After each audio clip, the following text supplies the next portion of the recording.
اللہ میری آپ سب کی حاضری کو قبول فرمائے۔ اس کائنات عالم میں یا جب سے یہ دنیا وجود میں آئی ہے اور اس سے قبل بھی تا قیام قیامت جتنا بھی نظام چل رہا ہے، معاملات چل رہے ہیں، یہ سب اللہ رب العزت کی رحمت کی بدولت ہے۔ ہمارا سانس لینا یہ اللہ کی رحمت ہے، ہمیں جو کھانے کو میسر آتا ہے یہ اللہ کی رحمت ہے، زندگی میں ہونے والے عمدن یا سہون خطائیں ہیں، ان پہ جو پردہ پوشی ہے، ان کی جو معافی ہے، یہ سب اللہ رب العزت کی رحمت کی بدولت ہے۔ اگر اس کائنات سے، ہمارے وجود سے، اس نظام سے، عرشی اور فرشی معاملات سے اگر اللہ رب العزت کی رحمت کو ایک لمحے کے لیے ہٹا لیا جائے تو کائنات کا نظام درہم برہم ہو جائے۔ ہماری آنکھوں کا دیکھنا، کانوں کا سننا، زبان کا بولنا، دماغ کا سوچنا، ہمارا چلنا، بیٹھنا، اٹھنا، سونا، جاگنا، کاروبار زندگی کرنا، ہمارے جسم کی سلامتی، بیماریاں، شفائیں، یہ سب اللہ رب العزت کی رحمت کا صدقہ ہے۔ اور مومن اور مسلمان کا شیوا یہ ہوتا ہے کہ وہ اللہ رب العزت کی رحمت سے کبھی بھی مایوس نہیں ہوتا۔ قرآن مجید فرقان حمید میں اللہ رب العزت ارشاد فرماتا ہے اِنَّهُ لَا يَيْأَسُ مِن رَّوْحِ اللَّهِ،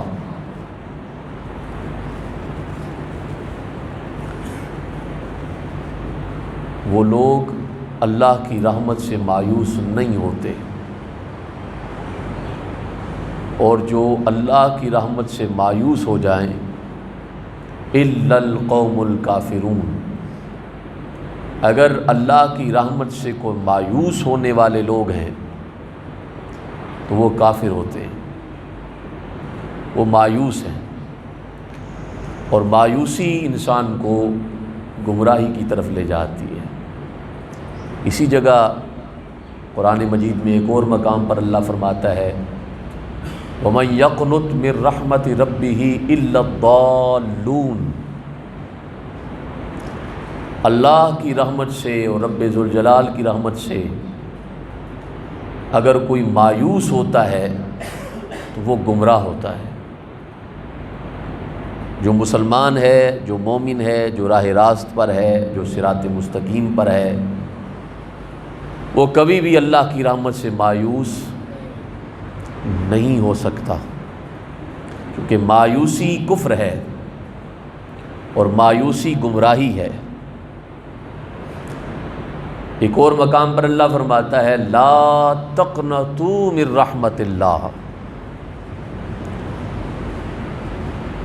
کسی بھی چیز سے مایوس ہو جاؤ، بے شک ہو جاؤ، لیکن اللہ کی رحمت سے کبھی مایوس نہ ہونا۔ تو یہ اللہ کی جو رحمت ہے اس کے سہارے ہم چل رہے ہیں۔ اب جب یہ انسان اس رحمت کا سہارا لے کر اس دنیا کے معاملات کرتا ہے، عبادات و ریاضات کرتا ہے، اور پھر اس کی رحمت کے سہارے پر چلتا ہے، تو ایک وقت ایسا آتا ہے کہ اللہ اس کو اپنی رحمت کا سہارا نصیب فرما دیتا ہے۔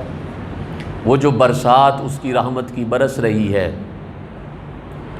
وہ جو اس کے کرم کی بارش نازل ہو رہی ہے، جو اس کا فضل ہو رہا ہے، جو اس کی مہربانیاں ہو رہی ہیں، اگر اس فضل میں سے اور اس کرم میں سے اور اس رحمت میں سے اگر ہمیں ایک قطرہ بھی میسر آ جائے تو ہم اللہ کے نیک بندوں میں بھی شامل ہو جائیں، دنیا میں بھی کامیاب ہو جائیں، آخرت میں بھی کامیابی ہماری مقدر ہو جائے۔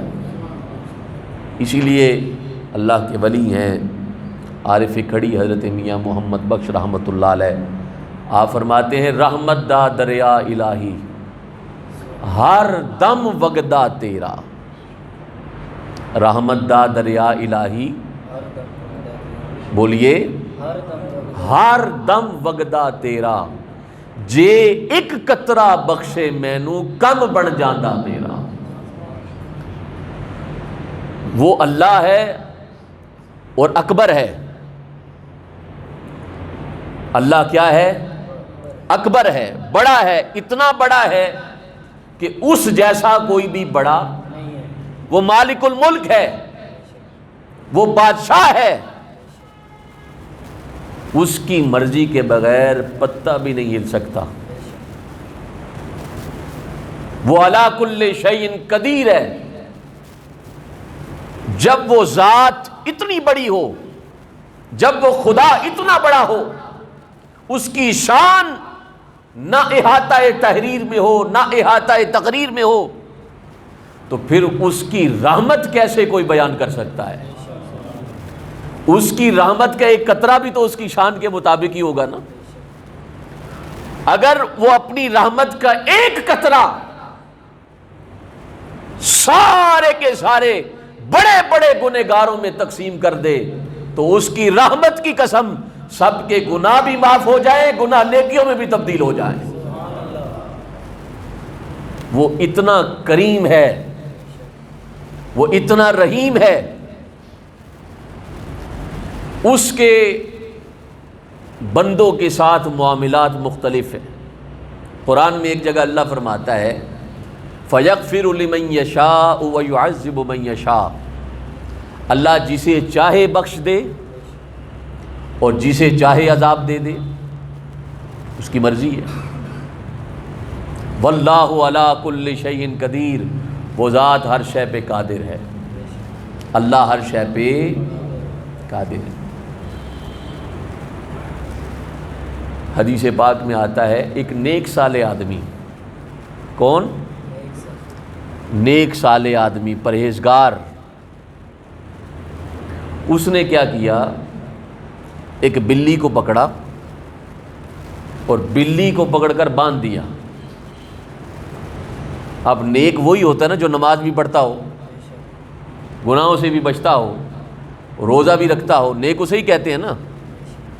اس نیک آدمی نے جو نمازی بھی ہے، اس نیک آدمی نے جو گناہوں سے بچا ہوا بھی ہے، اس نیک آدمی نے جو رت جگہ بھی کرتا ہے، صرف ایک بلی پکڑی، بلی کو باندھا اور کھانا پینا اس کا روک لیا، اللہ نے ساری نیکیاں اس کی اٹھا کر منہ پہ مار دی، اللہ نے اس کو جہنم میں داخل کر دیا۔ یہ ہے فَيَغْفِرُ لِمَن يَشَاءُ وَيُعَذِّبُ مَن يَشَاءُ۔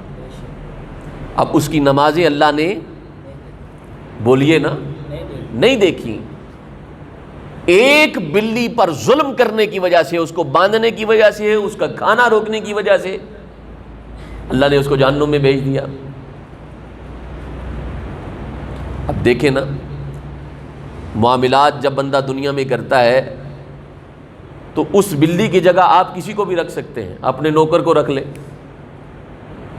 اپنے متاحت کام کرنے والے لوگوں کو دیکھیں کہ آپ اپنی ذات کے ساتھ آپ کا رویہ کیسا ہے اور آپ اپنی ذات کے ساتھ کیسا رویہ دیکھنا چاہتے ہیں۔ آپ کا افسر آپ کے ساتھ کیسی بات کرے، آپ کا اوپر والا آپ کے ساتھ کیسی باتیں کرے، اور آپ اپنے نیچے والے سے کیسی باتیں کریں گے، تو جس طرح کا رویہ آپ کا لوگوں کے ساتھ ہوگا اسی طرح کا تعلق آپ کا اللہ کے ساتھ ہوگا۔ آپ کا مزاج اور رویہ جس طرح کوئی بلی کو باندھ دیتا ہے اور کسی کھاتے میں بھی اس کو نہیں لیا جاتا، اس طرح بندہ دیکھے کہ میرا بچہ تو اے سی میں ہو، جو میں نے نوکر رکھا ہے اس کو سائیکل دے کے میں پکڑا دیتا ہوں، جاؤ گرمی میں یہ لے آؤ وہ لے آؤ، فلاں کر دو فلاں کر دو، اب اس بچے کی پرواہ نہیں ہے، اس شاگرد کی پرواہ نہیں ہے، اس مرید کی پرواہ نہیں ہے، اس مزدور کی پرواہ نہیں ہے۔ تو پھر کیا ہوتا ہے؟ پھر اس کو حساب سے بھی دیکھا جاتا ہے، جس حساب سے وہ لوگوں کو رکھتا ہے۔ اب دوسرے مقام پہ دیکھیے، یہ بھی حدیث پاک ہے، ایک عورت ہے جو گنہگار ہے، ایک عورت ہے جو بدکار ہے، لوگوں کی نگاہ میں اس کی کوئی بھی حیثیت نہیں ہے، راہ سے چل رہی ہے، کنویں کے کنارے پہ دیکھا ہے کتیا ہے، اس کا بچہ ہے، پیاسا ہے، اس نے اپنے جوتے اتارے، دوپٹہ پھاڑا کہ عزت تو آگے نہیں، سر پھر ننگا ہو گیا تو کیا ہو جائے گا، معاشرے میں پہلے سے میری عزت نہیں ہے۔ اس نے جوتے کنویں میں ڈالے، پانی نکالا، کتیا کو پانی پلایا، اللہ نے ساری زندگی کے گناہ اور بدکاریاں نہیں دیکھی، کتیا کو پانی پلانے کی وجہ سے اللہ نے بخشش فرما دی۔ یہ اللہ کی رحمت ہے، یہ کیا ہے؟ اللہ کی رحمت ہے۔ اور یہ رحمت جسے بھی نصیب ہو جاتی ہے، اللہ رب العزت اس کو اپنی جناب کا قرب نصیب فرما دیتا ہے، مقام دے دیتا ہے۔ اللہ اکبر۔ کسی نبی کا دور ہے اور اس نبی نے دعا مانگی، یا اللہ مجھے وہ شخص دکھا دے جو میری امت میں سب سے زیادہ برا ہے، جو سب گنہگاروں میں بڑا گنہگار، سب نافرمانوں میں بڑا نافرمان، سب مجرموں میں سب سے بڑا مجرم، سب پاپیوں میں سب سے بڑا پاپی، سب بدکاروں میں سب سے بڑا بدکار مجھے دکھا دے۔ اللہ نے فرمایا کل صبح کے وقت جب تو نکلے گا تو جو پہلے تجھے ملے وہی سب سے بڑا مجرم ہے، وہی سب سے بڑا پاپی ہے۔ اللہ کے نبی نے اس کو دیکھا اور استغفار کرتے ہوئے واپس تشریف لے آئے۔ اب گھر آ کے دعا مانگی، یا اللہ مجھے وہ شخص دکھا جس کو اس وقت میرے بعد تو سب سے زیادہ محبت فرماتا ہے، جو میرے بعد سب سے زیادہ تیرے قریب ہے، جو مجرم نہیں، جو گنہگار نہیں، جو بدکار نہیں، جو نیک بھی ہے، جو صالح بھی ہے، جو متقی بھی ہے، جو پرہیزگار بھی ہے، جو تیرے قریب بھی ہے۔ اللہ نے فرمایا شام کے وقت جب نکلو گے تو جو پہلا بندہ تجھے ملے گا وہ سب سے زیادہ نیک ہے تیرے بعد۔ وہ کون ہے؟ سب سے زیادہ نیک ہے، سب سے زیادہ صالح ہے۔ اللہ اکبر، میرے رب کی کیا شان ہے، کیا رحمت ہے میرے مولا کی، کیا کرم ہے میرے مولا کا۔ وہ اللہ کے نبی اپنے گھر سے باہر تشریف لے کے آئے، جو سب سے پہلے ملا تھا، جو اب سب سے نیک ہے، وہی شخص تھا جو صبح کے وقت سب سے بڑا گنہگار تھا، وہی شخص دوبارہ سے ملا۔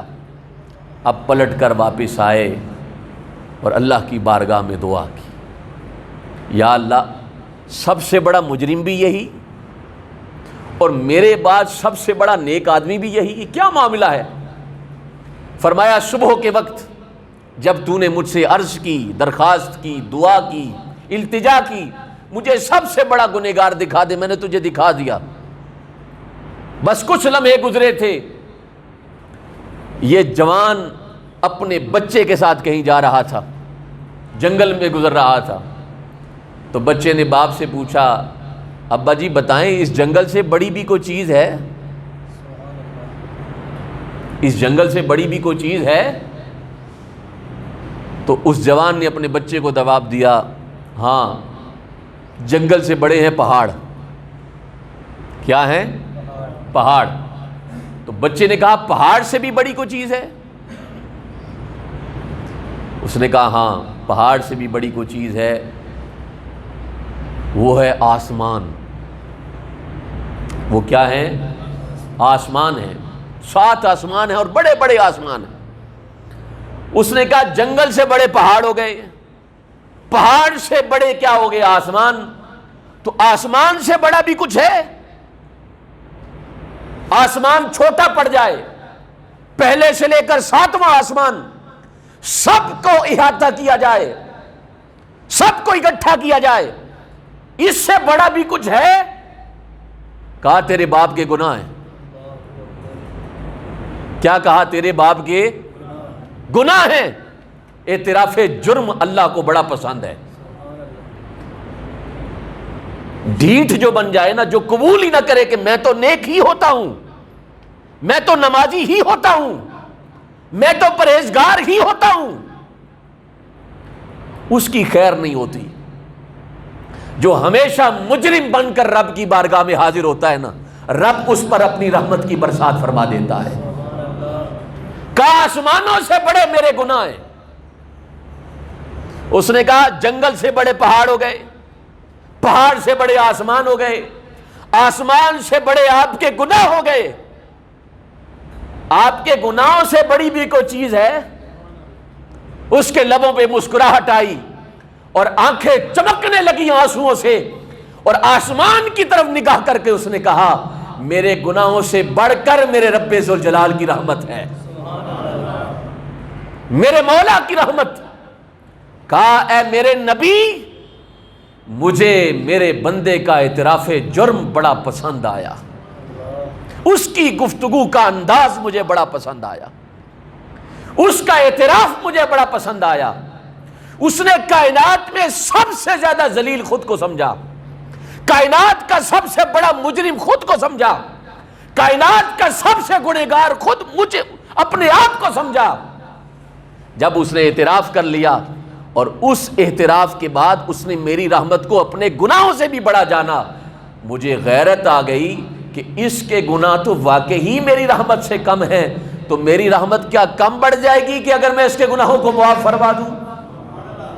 میں نے اس کے سارے گناہوں کو معاف فرما دیا اور اس کو وہ درجہ عطا فرمایا کہ اس وقت اے میرے نبی تیرے بعد اگر میرے قریب کوئی شخص ہے تو وہ گنہگار ہے صبح والا، جس کو اللہ رب العزت نے گناہوں سے پاک کر کر نیکیاں عطا فرما دی ہے۔ یہ اللہ کی رحمت ہے، جسے مرضی عطا فرما دے، یہ اللہ کا کرم ہے، جس مرضی کو عطا فرما دے، مہربان ہے جس مرضی پہ کرم کر دے۔ ایک بہت بڑے بزرگ گزرے ہیں، حضرت بایزید بسطامی رضی اللہ تعالیٰ عنہ۔ آپ کے علاقے بسطام میں نا ایک عورت آ گئی، بڑی حسین و جمیل، بڑی خوبصورت۔ اس نے آ کے فحاشی کا اڈا بنا لیا۔ اب جب وہ باہر نکلتی بازار میں تو نہ سر پہ دوپٹہ ہوتا نہ سینہ ڈھکا ہوتا، تو جوان مائل ہونے لگے، وہ ساری کی ساری جمع پونجی لے آتے، اور اس نے وقت مقرر کر رکھا تھا، اتنے وقت کا اتنے پیسے، اتنے وقت کے اتنے پیسے، اتنے وقت کے اتنے پیسے۔ تو جوان بدکاریاں کرنے لگے۔ حضرت بایزید بسطامی کے بعد ایک شخص آیا، اس نے کہا حضرت علاقہ آپ کا ہے، بسطام آپ کا شہر ہے، کثرت سے آپ کے مرید بھی پائے جاتے ہیں، لیکن عجیب سی صورتحال ہے، ایک عورت ہے، عورت ایک ہے، اس نے سب کو بہکا رکھا ہے۔ تو حضرت بایزید بسطامی نے فرمایا کہاں رہتی ہے، کون سی جگہ رہتی ہے؟ کہا فلاں علاقے میں، فلاں بستی میں، فلاں گلی میں رہتی ہے۔ تو حضرت بایزید بسطامی نے فرمایا کب ملتی ہے؟ کہا رات پوری تو جاگتی ہے، صبح دیر سے اٹھتی ہے، اٹھ کے پھر بازار جاتی ہے کھانے پینے کی چیزیں لینے کے لیے، جب پلٹ کر واپس آتی ہے پھر کھاتی پیتی ہے، مغرب کے بعد اپنا دروازہ کھول دیتی ہے، جیسے اندھیرا ہوتا ہے وہ دروازہ کھول دیتی ہے، صبح روشنی تک اس کا دروازہ کھلا رہتا ہے کہ گاہک آتے رہیں مجھے پیسے ملتے رہیں۔ تو حضرت بایزید بسطامی نے فرمایا کہ وہ ایک رات کی کتنے لیتی ہے؟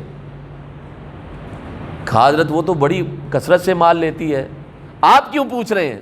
فرمایا بس ویسے پوچھ رہا ہوں۔ حضرت بایزید بسطامی کے پاس جتنی بھی رقم تھی آپ نے اٹھائی اور اٹھا کر اس گھر کی طرف چل پڑے۔ اللہ اکبر، مزاج ولی دیکھیے۔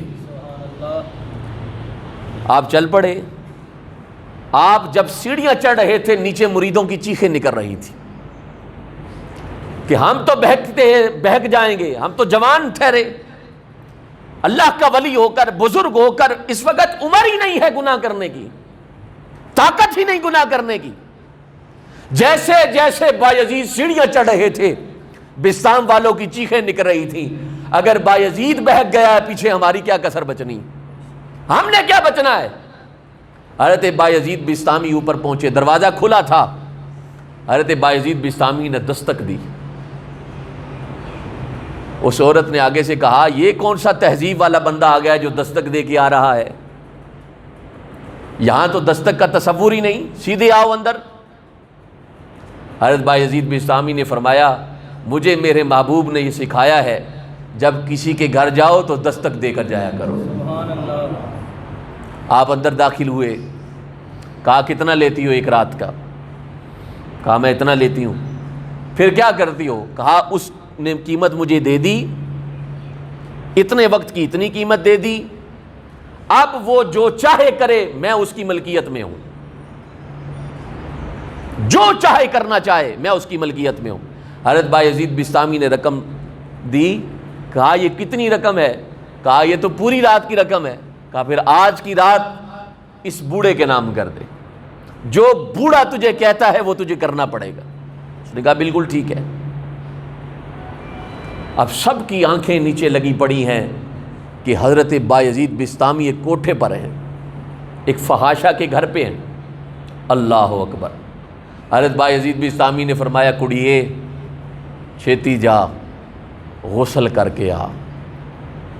اس نے کہا کیوں؟ میں تو تازہ تازہ ہی غسل کیا، بدبو آ رہی ہے میرے جسم سے۔ کہا نہیں تو غسل کر کے آ، غسل کر کے جو کپڑے تجھے سب سے زیادہ پسند ہیں نا وہ کپڑے پہن کر واپس آ۔ گئی، غسل کر کے زرق برق لباس پہن کر، کا جتنا تیار ہو سکتی ہے آج تیار ہو۔ اب اس عورت کے ذہن میں خیال آیا یہ ہے تو بابا ہے لیکن اس کے شوق دیکھو کیسے، اس کی تمنائیں دیکھو کیسی، اتنی تمنائیں تو جوان کسی نے میرے ساتھ نہیں کی جتنی یہ بابا کر رہا ہے۔ تیار ہو کر زرق برق لباس پہن کر جب حضرت بایزید بسطامی کے پاس آئی، کہا میں کھڑا ہونے لگا ہوں مصلی پر، پیچھے میرے کھڑے ہو جا۔ کہا کیا کرنا ہے؟ انہوں نے کہا نماز پڑھنی ہے۔ انہوں نے کہا میں نے تو زندگی میں کبھی نماز نہیں پڑھی، یہ کیا ہوتی ہے نماز؟ کیا نماز ہوتی ہے؟ اللہ اکبر۔ حضرت بایزید بسطامی نے فرمایا اگر تجھے کچھ نہیں نہ آتا، جیسے جیسے میں کرتا جا رہا ہوں میری نقل اتارتے جاؤ،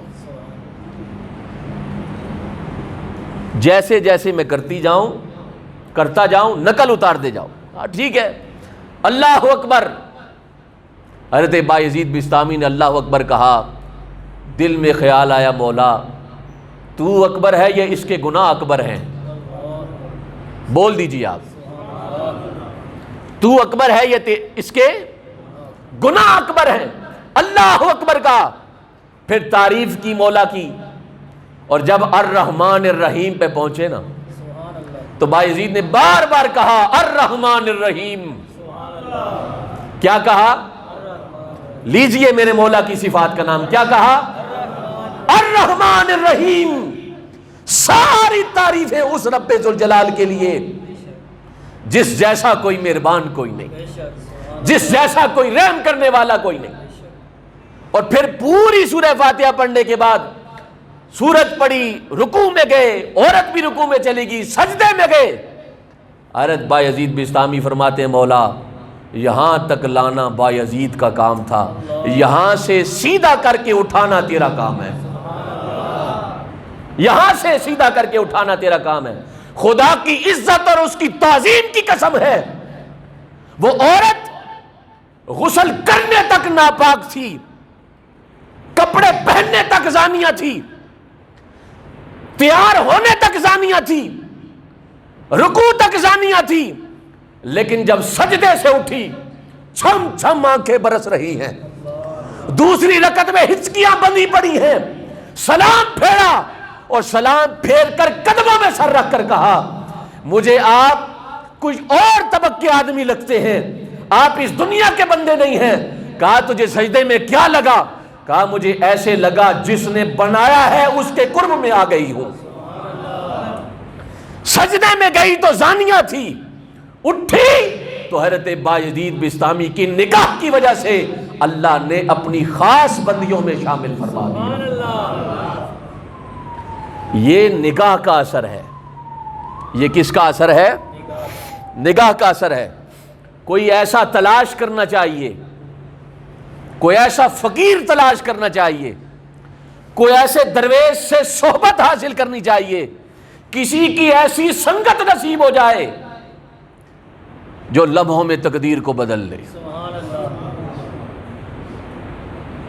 ایسا شخص ملے جس کے بارے میں حضرت اقبال نے کہا تھا خودی کو کر بلند اتنا کہ ہر تقدیر سے پہلے خدا بندے سے پھر پوچھے بتا تیری رضا کیا ہے۔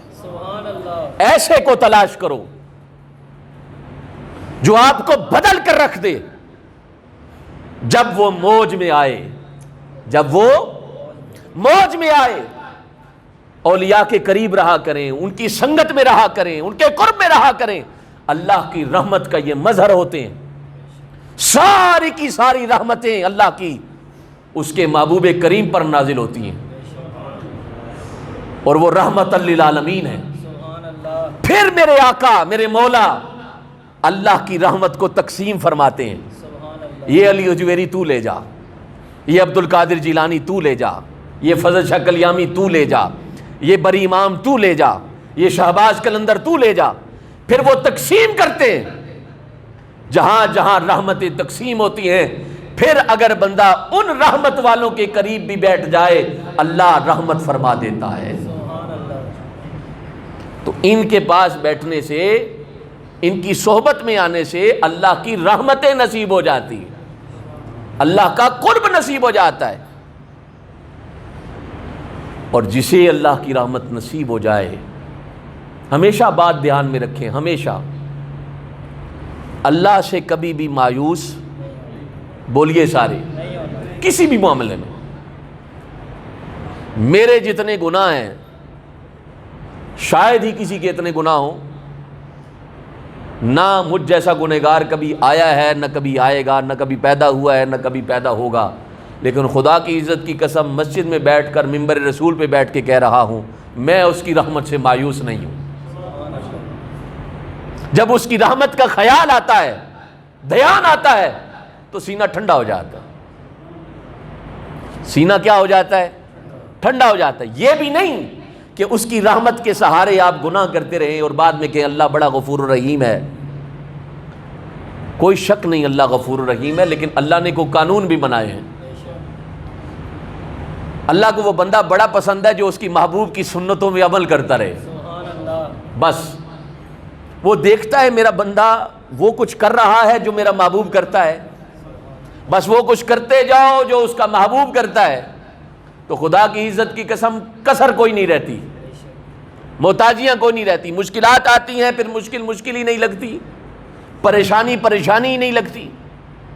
جب وہ رحمت فرمانے پہ آ جائے اور اس کی رحمت اگر نصیب ہو جائے اور اس کا کرم نصیب ہو جائے تو کسی قسم کی تھوڑ نہیں رہتی، کسی قسم کی کمی بولیے نا نہیں رہتی۔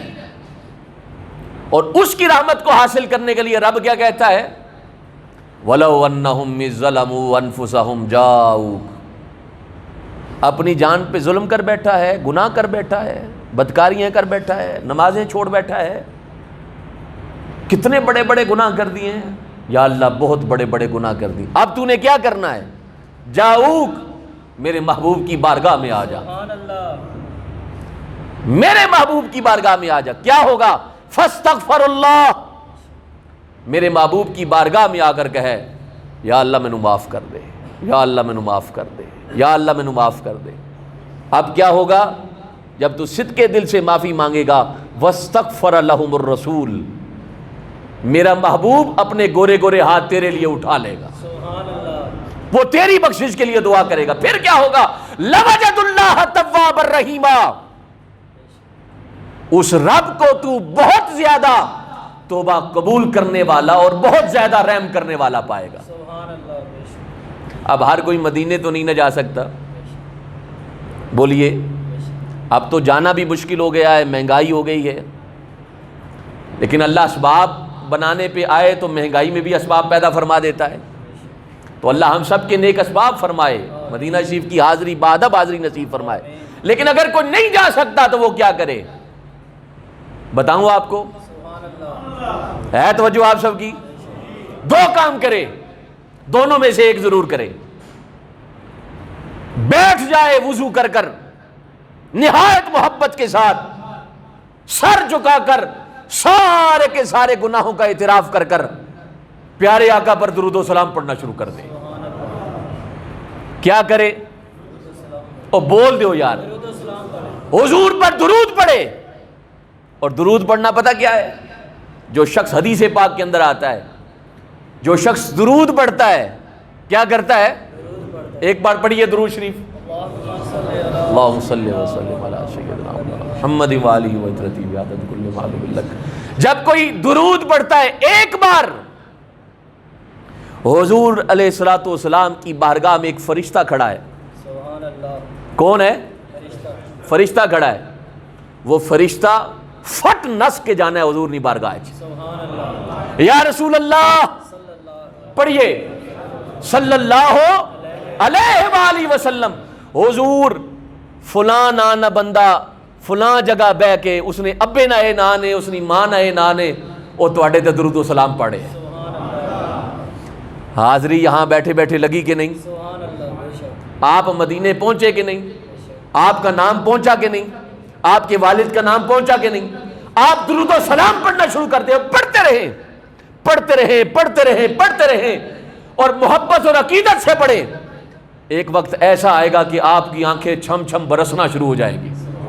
پھر ہاتھ باندھ کر سر جھکا کر التجا کیجئے، یا رسول اللہ مہربانی فرماؤ، بڑیاں خطاواں ہو گیاں، بڑے گناہ ہو گئے، معافی لے دو اللہ کو، گناہ وانی معافی لے دو۔ خدا کی قسم وہی لمحہ ہوگا استغفار کا، وہی لمحہ ہوگا قبولیت کا۔ اللہ اس لمحے آپ کی عجز کو، انکساری کو، خاکساری کو دیکھ کر گناہوں کو معافی فرما دے گا، نیکیوں میں تبدیل بھی فرما دے گا۔ دوسرا کام کیا کرنا ہے؟ کسی درویش کے پاس جا کر بیٹھے، کسی ولی کے پاس جا کر بیٹھے، کسی اللہ والے کے پاس جا کر بیٹھے۔ ہو اللہ والا، شرط کیا ہے؟ کون ہو؟ اللہ والا ہو، فقیر ہو، درویش ہو۔ اگر نہیں میسر آتا، زندوں میں اگر کوئی میسر نہیں آتا تو نام فقیر انادا باہو قبر جنادی جیوے۔ اگر کوئی زندگی میں کوئی نہیں مل رہا آپ کو، اور آپ کہتے ہیں کوئی نہیں ملتا مجھے، کوئی میسر نہیں آتا، تو کس فقیر کی بارگاہ میں حاضری دے دو، لیکن وہاں جا کے سیلفیاں نہ لیتے رہنا، وہاں جا کے بے ادبی نہیں کرنی، وہاں یہ نہیں سمجھنا کہ یہ سامنے پتھر ہیں اور بابا قبر کے اندر بند ہے۔ آنکھ والا تیرے جوبن کا تماشا دیکھے، آنکھ والے دیکھتے ہیں، سنتے ہیں، باتیں بھی کرتے ہیں۔ ایک بندہ کہتا ہے ولیوں کے پاس کچھ بھی نہیں ملتا، تو میں نے کہا واقعی کچھ نہیں ملتا؟ بولیے، کچھ نہیں ملتا؟ آپ ٹھیک کہتے ہیں کچھ نہیں ملتا، آپ کو واقعی کچھ نہیں ملتا۔ جن کی نگاہیں نہ ہو، جن کے کان نہ ہو، جن کی زبان نہ ہو، جن کا دل نہ ہو، ان کو واقعی کچھ نہیں ملتا۔ اور جنہوں نے گالج پٹا ہوئے نا، عبد القادر جیلانی نا، یا کسی کامل کا گلے میں پٹا ہو، خدا کی قسم جب وہ کسی بارگاہ میں حاضر ہوتا ہے، وہ ولی بھی دیکھ لیتا ہے نسبت اس کی کس بابے کے ساتھ ہے۔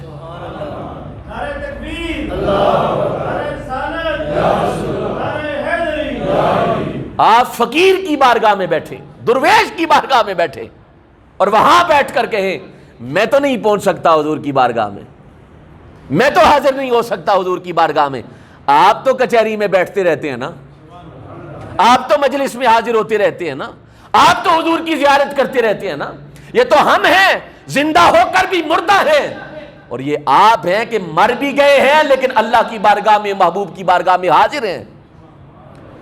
آج جب جائیں نا حضور کی بارگاہ میں، ہائے ہائے، کبھی کر کے دیکھو یار، مزہ نہ آئے تو پیسے واپس جڑے میں دیتے نہیں تو کر کے کبھی دیکھیں۔